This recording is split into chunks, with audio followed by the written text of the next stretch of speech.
जय हिंद दोस्तों जैसा कि हम जानते ही हैं कि रूस और यूक्रेन के बीच घमासान जंग जारी है। दोनों देशों की सेनाएं मोर्चे पर डटी हुई हैं। चारों ओर से सिर्फ तबाही का मंजर नजर आ रहा है। ऐसे में ये जानना जरूरी है कि इस जंग की जड़ क्या है, क्योंकि एक टाइम ऐसा भी था जब सोवियत संघ था जिसमें रूस और यूक्रेन एक दूसरे के दोस्त थे।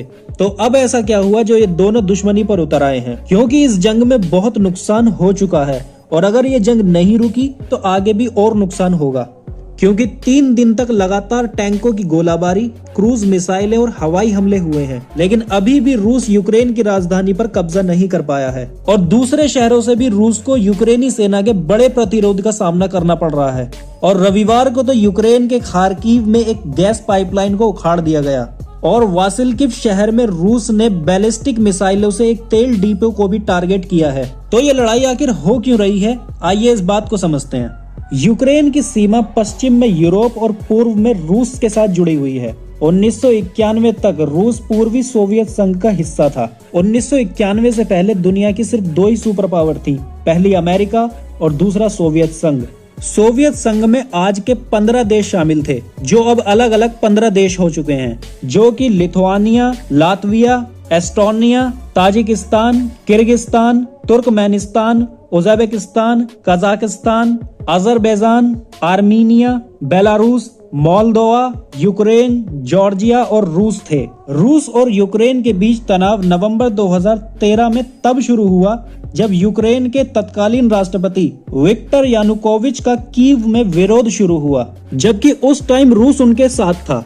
यानुकोविच को अमेरिका, ब्रिटेन समर्थित प्रदर्शनकारियों के विरोध के कारण फरवरी 2014 में देश छोड़कर भागना पड़ा। इस बात का रूस को बहुत बुरा लगा और उसने गुस्से में आकर यूक्रेन के क्रीमिया पर कब्जा कर लिया और उसके बाद वहां के अलगाववादियों को समर्थन भी दे दिया और फिर इन अलगाववादियों ने पूर्वी यूक्रेन के बड़े हिस्से पर अपना कब्जा कर लिया।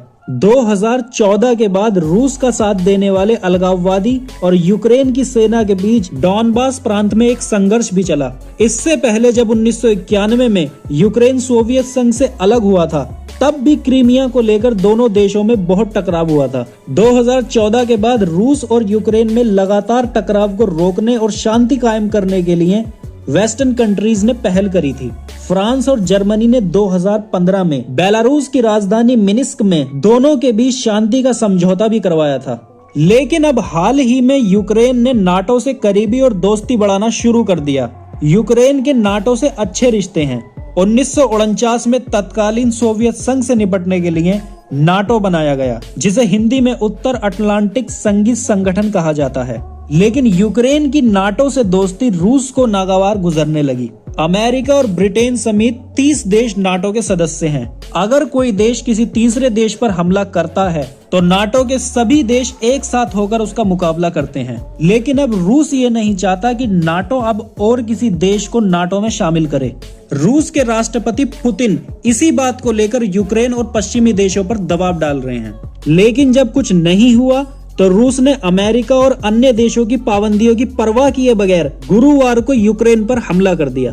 अभी तक तो कोई नाटो, अमेरिका या कोई दूसरा देश यूक्रेन का साथ देने के लिए जंग में नहीं कूदा है। लेकिन अगर कोई यूरोपीय देश या अमेरिका ने रूस के खिलाफ कोई सैन्य कार्रवाई करने की कोशिश करी तो पूरी दुनिया के लिए मुसीबत पैदा हो जाएगी, क्योंकि तनाव लगातार बना हुआ है। शनिवार को कीव पर लगातार मिसाइलें दागी गईं। इनमें से एक मिसाइल कीव के बाहरी इलाके में स्थित एक बहुमंजिला इमारत की 16वीं और 21वीं मंजिल के बीच में से गुजर गई और इमारत की 2 मंजिल आग से घिर गईं। इस हमले में कम से कम 6 लोग बुरी तरह घायल हो गए और 80 लोगों को बचाकर बाहर निकाल लिया गया। इस मामले में भारत ने अभी तक किसी के पक्ष में वोट नहीं डाला। भारत की तरफ से लगातार बस यही कहा जा रहा है कि शांति बनाए रखें और इस मामले को शांति से निपटाया जाए और कोई युद्ध न किया जाए, क्योंकि भारत के संबंध रूस के साथ बहुत अच्छे हैं। रूस की तरफ से भारत को काफी मदद मिलती आई है, लेकिन दूसरी तरफ यूक्रेन में भी भारत के 20,000 से ज्यादा स्टूडेंट्स फंसे हुए हैं, जिनमें से अभी तक लगभग 1000 स्टूडेंट्स ही वापस आए हैं। ऐसे में सही तो यही होगा कि यूक्रेन इस मामले को पोस्टपोन कर दे और कभी जब उसके और रूस के बीच संबंध अच्छे हों तब इस मुद्दे पर बात की जाए। आई होप कि ये वीडियो आपके लिए इन्फॉर्मेटिव रही होगी। वीडियो अगर अच्छी लगी हो तो वीडियो को लाइक कर देना और इस तरह के और नॉलेजेबल वीडियोस के लिए हमारे चैनल को सब्सक्राइब जरूर करना।